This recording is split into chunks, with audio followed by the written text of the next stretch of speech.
వాగ్దానాలు వాగ్దానాలు ఈ రోజుల్లో పాస్టర్లు విశ్వాసులను వాగ్దానాలకు ఎలా అలవాటు చేశారంటే, రోజుకో వాగ్దానం. ఏటమ్మా? రోజుకో వాగ్దానం. టీవీలలో కూడా వస్తుంది. ఈరోజు దేవుని వాగ్దానము అని వస్తుంటుంది. సెల్ ఫోన్లో కూడా వస్తుంటుంది, ఈరోజు వాగ్దానం. రోజుకో వాగ్దానం, సంవత్సరానికో వాగ్దానం, వ్యక్తికో వాగ్దానం, కుటుంబానికో వాగ్దానం, సంఘానికో వాగ్దానాలు అని పాస్టర్లు చెప్పడం, విశ్వాసులు వాటికి అలవాటు పడడం, ఇంకా నూతన సంవత్సరం రోజు జనవరి 1కు వాగ్దానాల కోసం ఎగబడడం. అసలు మనం ఆలోచన చేద్దాం, వాగ్దానం అంటే ఏంటి చెప్పండి? వాగ్దానం అంటే భవిష్యత్తులో జరగబోయే దాని గురించి హామీ, మాట. అర్థమైందా? భవిష్యత్తులో జరగబోయే దాని గురించి ప్రస్తుతం ఇచ్చే ఒక మాట, హామీ. ఇంగ్లీష్లో అయితే ఏమంటారు? ప్రామిస్. ఇది ప్రతి చిన్న పిల్లోడికి చిన్నతనం నుంచే అలవాటు. మా పిల్లలకు కూడా. మావాడు ₹1 కోసం, డాడీ ప్రామిస్ ఇస్తావా? అరే పని చేయరా అంటే, డబ్బులు ఇస్తావా అంటే, ₹5 ఇస్తా కానీ చేయరా అంటే, ప్రామిస్ చేసి డాడీ, ప్రామిస్ ఇస్తావా? నువ్వు అబద్ధం ఆడతావా? అంటే పిల్లలు కూడా ప్రతిదానికి అరే ప్రామిస్ చేయరా,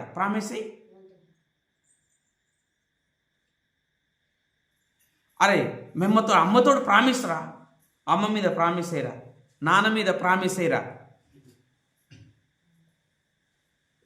అరే ప్రామిస్ రా. తెలుగులో మాట్లాడాలంటే ఒట్టురా, దాన్ని తెలుగులో మాట్లాడాలంటే ఒట్టురా, అరే ఒట్టేరా. అంటే పసిపిల్లలకు కూడా ప్రామిస్, ఒట్టు ఎందుకు వేయించుకుంటారో తెలుసా? నమ్మకం. ఇది తప్పకుండా ఒట్టేస్తే తప్పకుండా చేస్తారు. ఒట్టేసి మాట చెప్తే మాట తప్పిపోదు. దాన్ని ఏమంటారంటే ప్రామిస్ ఏరా. అమ్మ మీద ప్రామిస్ అయ్యరా, మీ అమ్మ మీద ప్రామిస్ అయ్యరా, మీ నాన్న మీద ప్రామిస్ అయ్యరా, నీ మీద ప్రామిస్ చేసి చెప్పురా.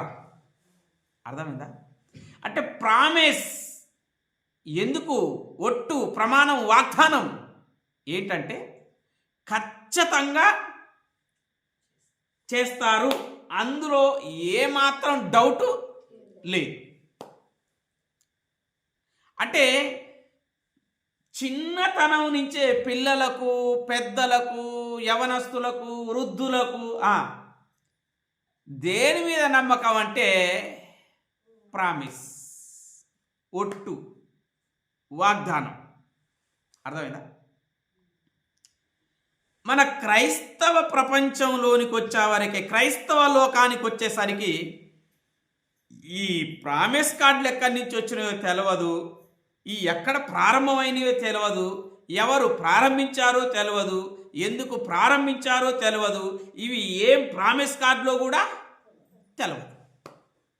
ఎంత విచిత్రంగా ఉంటాయంటే ఇప్పుడు నేను చెప్తా, మీరు వినండి. ఈ విచిత్రంగా ఉన్నటువంటి వాటినే మన విశ్వాసులు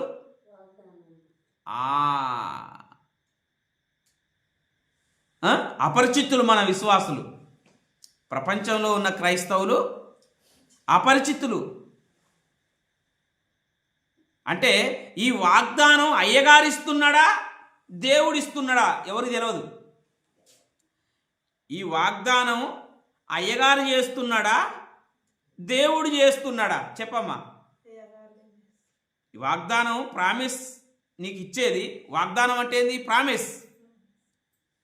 ప్రామిస్ అయ్యగారు చేస్తున్నాడా లేకపోతే దేవుడు చేస్తున్నాడా?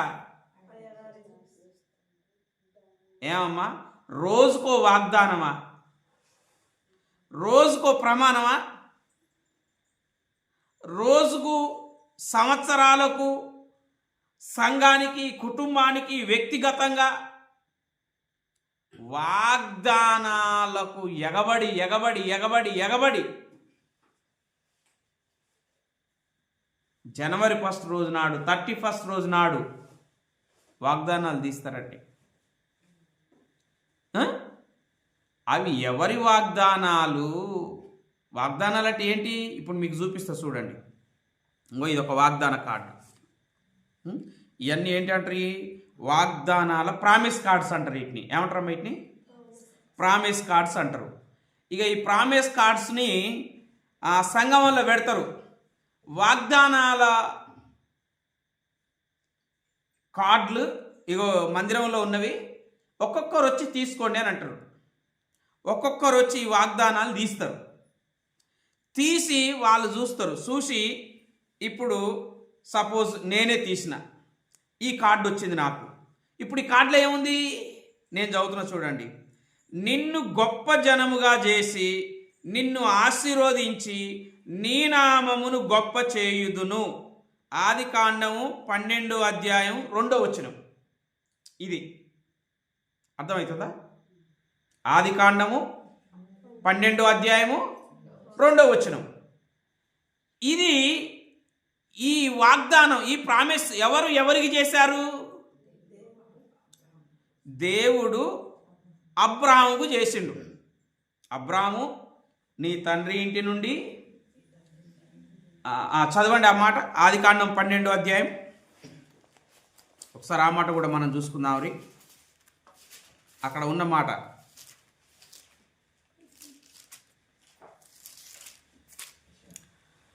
యెహోవా నీవు లేచి నీ దేశము నుండి, నీ బంధువుల యొద్ద నుండి, నీ తండ్రి ఇంటి నుండి బయలుదేరి నేను నీకు చూపించు దేశమునకు వెళ్ళుము. నిన్ను గొప్ప జనముగా చేసి నిన్ను ఆశీర్వదించి నీ నామమును గొప్ప చేయుదును. నీవు ఆశీర్వాదముగా నుందువు. నిన్ను ఆశీర్వదించు వారిని ఆశీర్వదించెదను, నిన్ను దూషించు వానిని శపించెదను. భూమి యొక్క సమస్త వంశములు నీ యందు ఆశీర్వదింపబడునని అబ్రాహాముకు దేవుడు వాగ్దానం చేశాడు. ఏమమ్మా కదా? ఇప్పుడు ఈ వాగ్దానం తీసిరు. ఇప్పుడు మీరు తీస్తారు అనుకో, సపోజ్ ఇప్పుడు మీరు తీస్తారు, ఈ వాగ్దానం వచ్చింది. ఇప్పుడు దీని అర్థం నేను ఏం చెప్పాలి? ఇది ఎవరికి చేశారు?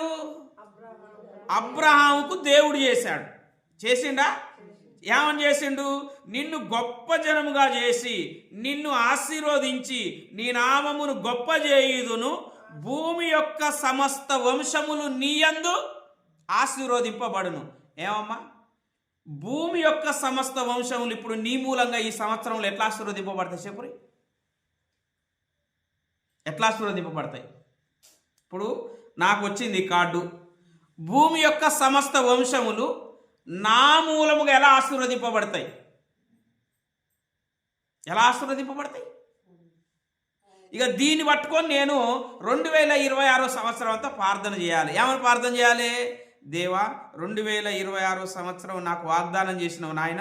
భూమి యొక్క సమస్త వంశములన్నీ నా మూలంగా ఆశీర్వదింపబడునన్నావు నాయన. ఎలా ఆశీర్వదింపబడతాయి? నీ కడుపున పుట్టిన వాళ్ళు ఆశీర్వదింపబడితే చాలు. ఇక భూమి యొక్క సమస్త వంశములు ఎలా ఆశీర్వదింపబడతాయి? దేవుడు అబ్రహాముకు చేశాడు, దాన్ని నువ్వు పట్టుకొని నాకు చేసిండు, నీకు చేసిండా? ఇది చేసింది ఎవరు చెప్పు? ఓ పాస్టర్ గారు, ఒక ప్రింటింగ్ ప్రెస్ వ్యక్తి, ఒక ప్రింటింగ్ వ్యక్తి ఈ తెల్లటి కాగితం మీద పరిశుద్ధ గ్రంథంలో ఉన్న వాక్యాన్ని రాశాడు. మీ అయ్యగారు 100 రూపాయలకు కొనుక్కొచ్చి మందిరంలో పెట్టాడు. ఇది తీసుకొని దేవుడు నాకు చేశాడు, నీకు చేసిండా? దేవుడు నీకు చేసిండా? నీకు చేయలే కదా. ఇది ఎవరు చేసిండు? ఇది అబ్రాహాము చేసిండు. మరి నాకు చేసిండు అని నువ్వు ప్రార్థన చేస్తావు సంవత్సరం అంతా. దేవుడు నాకు ఈ సంవత్సరం ఇచ్చిన వాగ్దానం ఏంటంటే బ్రదర్, నీ మూలముగా భూమి యొక్క సమస్త వంశములు ఆశీర్వదింపబడినాయి. ఎట్లా ఆశీర్వదింపబడతాయి? అబ్రాహాము సంతానం ఎవరు? యేసుక్రీస్తు. అందుకనే మత్తయి సువార్త 1వ అధ్యాయం 1వ వచనం చదివితే అబ్రాహాము కుమారుడు దావీదు కుమారుడైన యేసుక్రీస్తు వంశావళి. అంటే యేసుక్రీస్తు మూలముగా సమస్త వంశావళులు ఆశీర్వదింపబడ్డాయి. అది నెరవేర్పు. ఆదికాండంలో 12వ అధ్యాయంలో వాగ్దానం చేశాడు. మత్తయి సువార్తలో యేసుక్రీస్తు మూలముగా అది ఏం జరిగింది? నెరవేర్పు జరిగింది. మరి ఇప్పుడు ఈ 2026 సంవత్సరం జనవరి 1 ఇది నీకు వచ్చింది. ఈ సంవత్సరంలో నీకు ఇది ఎలా నెరవేరుతుంది? ఇంకొక వాక్య భాగం తీద్దాం చూడండి. ఇప్పుడు ఇంకోటి తీస్తే ఏమొచ్చింది? నీవు అనేక జనములకు అప్పిచ్చెదవు కానీ అప్పు చేయవు, అనేక జనములను ఏలుదువు కానీ వారు నిన్ను ఏలరు. ద్వితీయోపదేశ కాండం 15వ అధ్యాయం 6వ వచనం. అర్థమైందా? ద్వితీయోపదేశ కాండం 15వ అధ్యాయం 6వ వచనం ఏముంది అందులో? నీవు అనేక జనములకు అప్పిచ్చెదవు కానీ అప్పు చేయవు. ఇప్పుడు ఈ కార్డు ఈరోజు తీసుకున్న వాళ్లకు ఒక 10 లక్షల అప్పు ఉందనుకోండి. అర్థమైందా? ఇప్పుడు నేను నిలబెట్టింది మీరు తీయాలి, తప్పదు కదా. నేను యథార్థం మాట్లాడతా. ఇప్పుడు ఇళ్ళ పెట్టినా ఇది నువ్వు తీసి ఇప్పుడు నీకు వచ్చింది. ఏమని వచ్చింది? నీవు అనేక జనములకు అప్పిచ్చేదవు కానీ అప్పు తీసుకోవనుంది. ఈ సంవత్సరం వల్ల ఏదో ఒక ఇబ్బంది పడి 1 లక్ష రూపాయలు అప్పు తీసుకున్నావు. మరి ఈ వాగ్దానం ఏమైపోవాలి? నేను మొహమాటం లేకుండా యథార్థం మాట్లాడుతున్నా, నేను వాస్తవం మాట్లాడుతున్నా, అంతేనా కదా. ఇప్పుడు ఈ వాగ్దానం ఏం కావాలి? ఈ వాగ్దానం పట్టుకొని నువ్వు ప్రార్థన చేస్తావు. ఏమని? నీవు అనేక జనములకు అప్పిచ్చదు. ఒక్కరికి అప్పిస్తే చాలు, అనేకులకు ఎందుకు? సరే ఒక్కరికే ఇద్దామనుకో. ఒక్కరికి ఇవ్వాలన్న ముందు మన అప్పు తీరాలి కదా. మనమే అప్పుల్లో ఉన్నాం కదా. అర్థమైందా? ఇప్పుడు ఆలయలో మా సంఘానికి వచ్చే వాళ్ళు అప్పులు ఎక్కువై యేసు ప్రభు అప్పులు తీరుస్తలేడని ఆల్రెడీ మీకు చెప్పిన వాళ్ళ గురించి. వాళ్ళు సంఘాన్నే వదిలేసారు. అర్థమైందా? ఈ కార్డు వస్తే వాళ్ళ అప్పు ఎవరికి ఇవ్వాలి చెప్పండి? ఇప్పుడు పాస్టర్ అంటే అలస్తో ఈ కార్డు పట్టుకొని ఏందమ్మా అన్న, నాకు ఈ ఇయర్లో వాగ్దానం వచ్చింది. ఏ వాగ్దానం? నీవు అనేక జనములకు అప్పిచ్చేదవు కానీ అప్పు చేయవు అని ఉంది. మరి వాగ్దానం నెరవేరాలి కదా. మరి నాకు 20 లక్షల అప్పు ఉంది పాస్టర్ గారు, మరి ఈ వాగ్దానం ఏంటి అని అంటాడు. ఇప్పుడు నేనేం చెప్పాలి?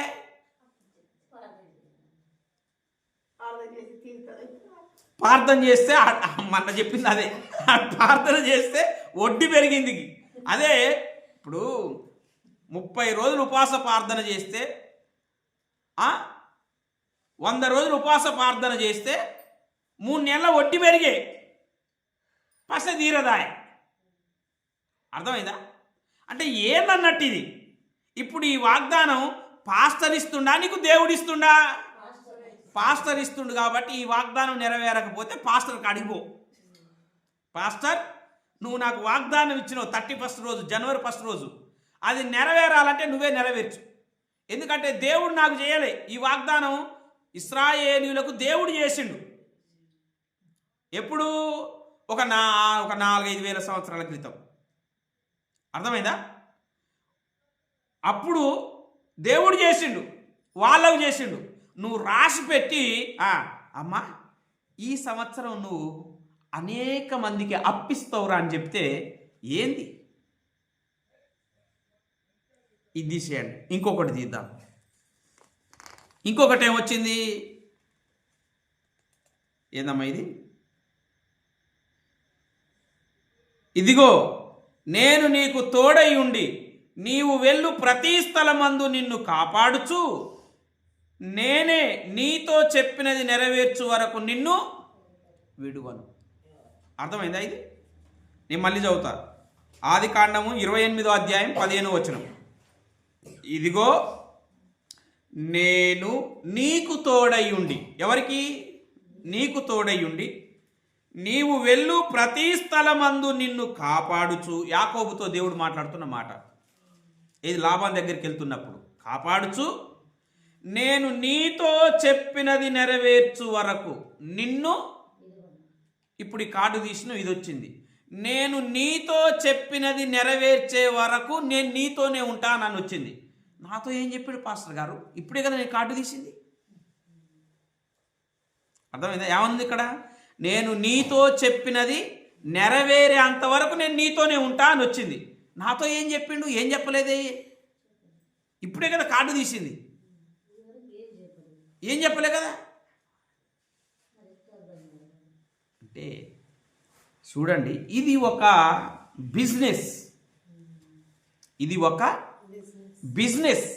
అంటే బైబిల్లో ఉన్నటువంటి వాక్యాలను, మంచి మంచి వాక్యాలను ఏరుకొని ఈ కార్డుల మీద రాసి ఈ సంవత్సరంలో దేవుడు నీకిచ్చే వాగ్దానం ఇది అని నువ్వు తీస్తే ఇది నీకు దేవుడిచ్చే వాగ్దానమా?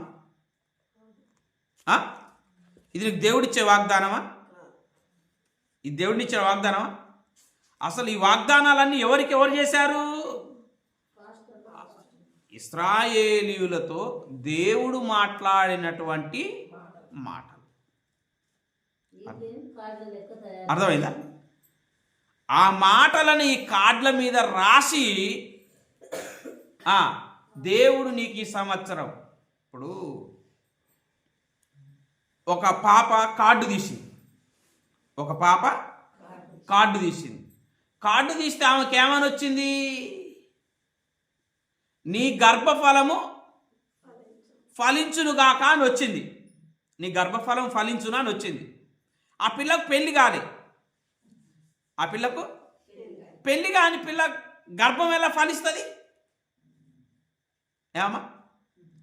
ఇప్పుడు 9వ తరగతి చదివే పిల్లకు నీ గర్భఫలం ఫలించునని వచ్చింది. మరి 26వ సంవత్సరంలో అది నెరవేరాలి కదా. మరి ఎట్లా నెరవేరుతుంది అది? అంటే అప్పుడు ఈ సంవత్సరాలన్నీ పోతాయి.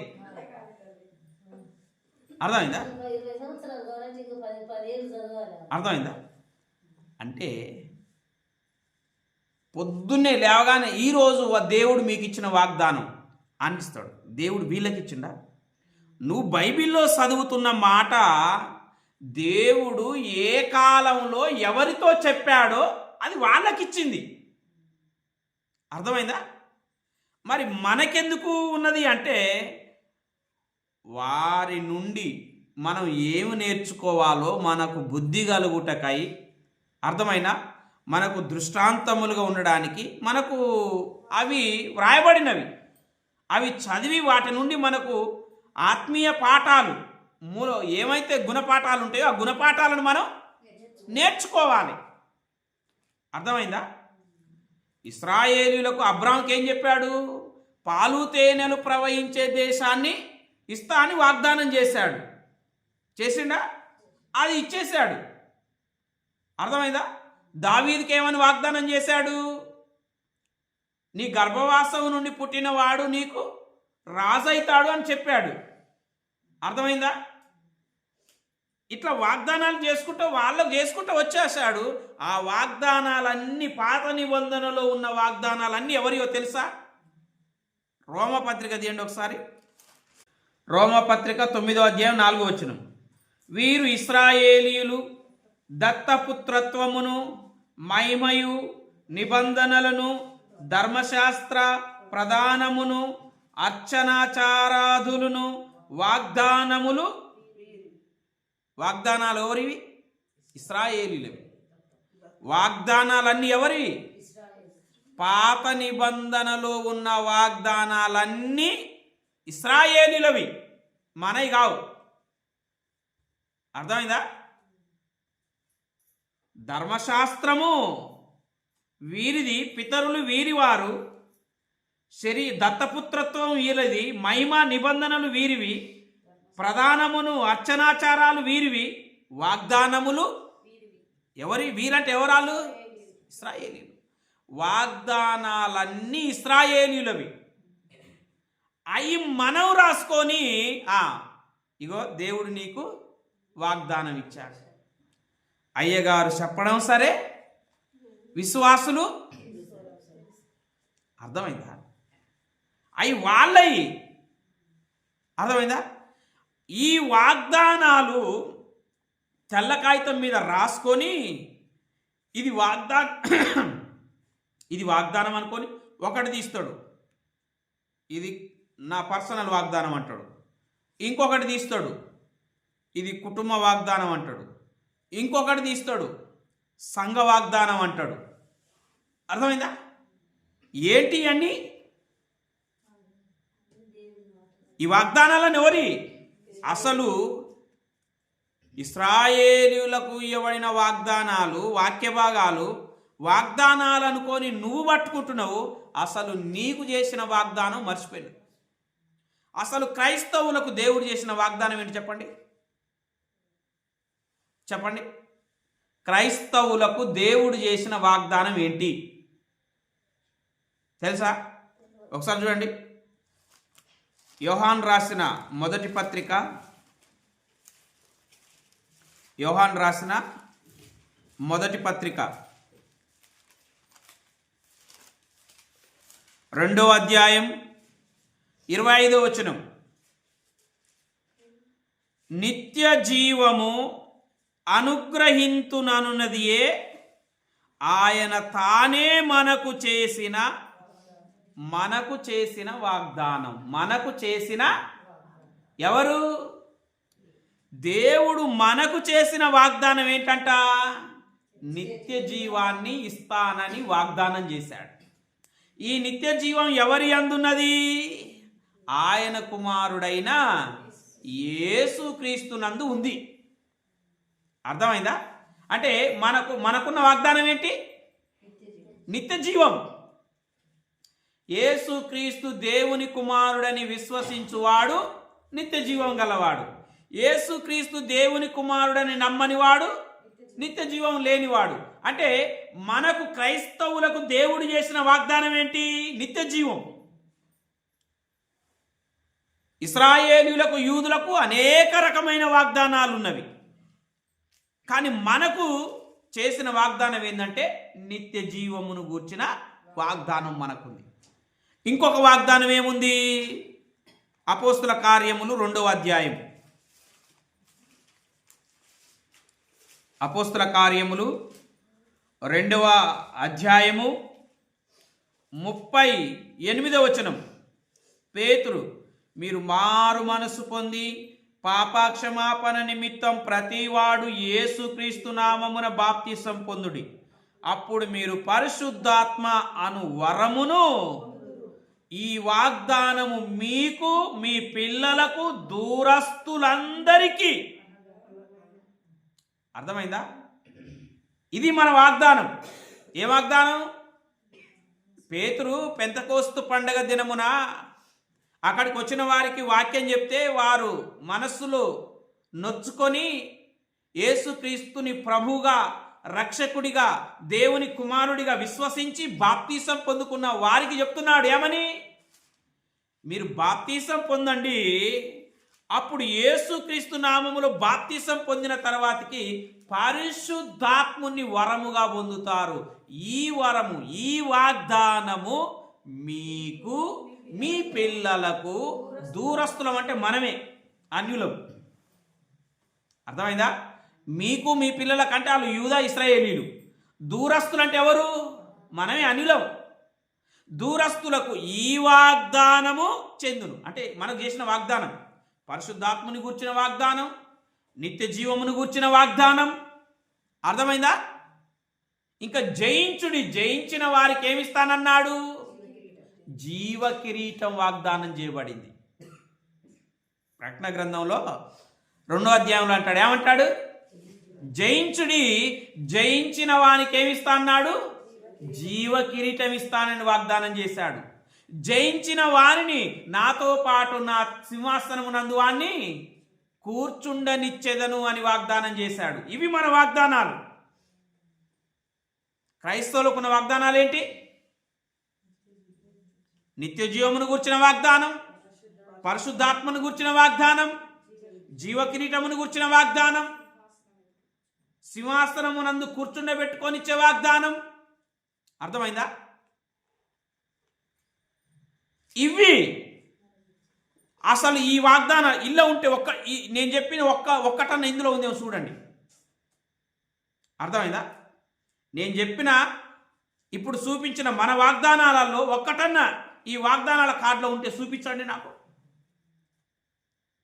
అసలు మనకున్న మన వాగ్దానాన్ని మనం మర్చిపోయి సాతాను గాడు చూడండి మన వాగ్దానాలన్నిటిని పక్క తుంగలు దొక్కిపించిండు. ఉత్తుత్తయాన్ని తీసుకొచ్చి ఇదే నీ వాగ్దానం, సంవత్సరం అంతా ఈ కార్డు పట్టుకొని ప్రార్థన చేయి, ఇదే నీ వాగ్దానం, ఈరోజు ఇదే నీ వాగ్దానం, ప్రార్థన చేయి. సంవత్సరానికి బైబిల్లో ఉన్న ఏదో ఒక వాక్యాన్ని తీసుకొచ్చి దేవుడు ఎవరితోనూ మాట్లాడినటువంటి ఆ మాటను తీసుకొచ్చి ఇదే నీ వాగ్దానం.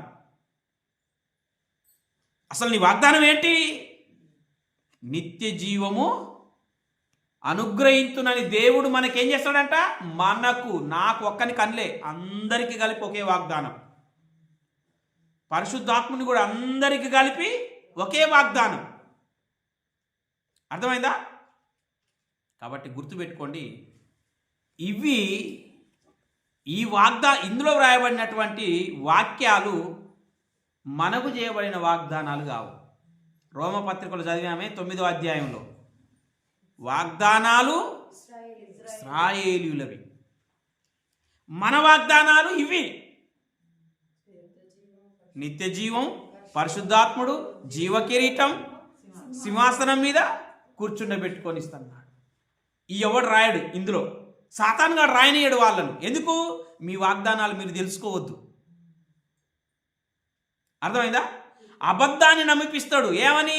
నువ్వు అనేక జనములకు అప్పిచ్చదవు కానీ అప్పు తీసుకో. అబద్ధాన్ని నమ్మిపిస్తాడు సాతాను గాడు. ఇది పట్టుకొని, దేవా నేను ఈ సంవత్సరం ఎన్ని లక్షలు సంపాదిస్తానో, ఎంతమందికి అప్పిస్తానో దేవా అని ఇది పట్టుకొని ప్రార్థన చేస్తాడు. అర్థమైందా? నిజం మాట్లాడితే ఇట్లా ఉంటుంది. నిజం మాట్లాడితే ఇట్లా ఉంటుంది. ఇక ఈ కార్డు తీసుకురాలేదనుకో, మా అయ్యగారు కార్డు తీసుకురాలే కదా. ఏం తీసుకురాలేదు మా అయ్యగారు?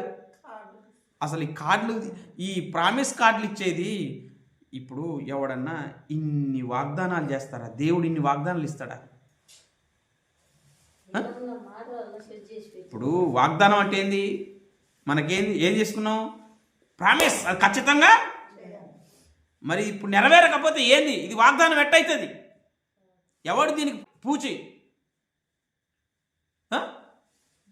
ఇప్పుడు ఒట్టేపించుకుంటాడు, మా చిన్నోడే ఒట్టేపించుకుంటాడు. నువ్వు 10 రూపాయలు ఇస్తావా అంటే, అరే ఇస్తారు షేర్ అంటే, డాడీ ఒట్టే డాడీ, ప్రామిస్ డాడీ, ప్రామిస్ అంటే, నేను వానికి ప్రామిస్ చెప్తే మా డాడీ నాకు ఇస్తాడని వానికి కన్ఫర్మ్ నమ్మకం. నేను ప్రామిస్ అనకపోతే అది. అర్థమైందా? మరి ఇది వాగ్దానం అని ఒక సేవకుడు విశ్వాసకి ఇస్తున్నాడు, ఆ వాగ్దానం నెరవేరలేదు.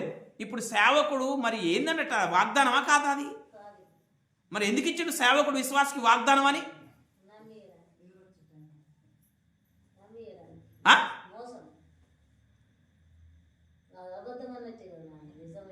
కదా? ఇప్పుడు నేను నిజం చెప్తే వాళ్ళ చర్చలో వాగ్దానాలు ఇయ్యర్రా, వాళ్ళకి ఏం తెలియదు, దిక్కలోళ్ళు. అర్థమైందా? వాళ్ళ చర్చలో అబద్ధాలు చెప్పిస్తే అయ్యగారు వాగ్దానాలు కార్డులు తెచ్చిండు, వాటి కోసం ప్రార్థన చేసిండు, ఎన్నెన్నో ఉంటాయి. కాబట్టి సాతాను గాడు తెలివిగా మన వాగ్దానాలనేమో దూరం చేసిండు, వాగ్దానాలు మనకు సంబంధం లేనివి తీసుకొచ్చి ఇవే మీ వాగ్దానాలు, వీటి కోసం మీరు ప్రార్థన చేసుకోండి. ఏందండి ఇది? ఏంది ఇది? మళ్ళా సంవత్సరానికి వాగ్దానం కాదు, రోజు ఉదయాన్నే ఈరోజు వాగ్దానం అని వస్తుంది. రోజుకు వాగ్దానం చేస్తే ఇక దేవుడు పరలోకాన్ని తీసుకొచ్చి మీకే అప్పచెప్పాలి. ఏమమ్మా? రోజు మరి ఆ రోజులో అది నెరవేరాలి అంతే. మరి అంతే. వాగ్దానం అంటే ఒట్టేసుకున్నట్టు, అంతే కదా. కాబట్టి సాతానుగాడు క్రైస్తవ ప్రపంచాన్ని, క్రైస్తవ లోకాన్ని ఎంత అబద్ధంలోనికి నెట్టేశాడంటే అంత అబద్ధంలోనికి. కానీ వాళ్ళనే నచ్చుతారు.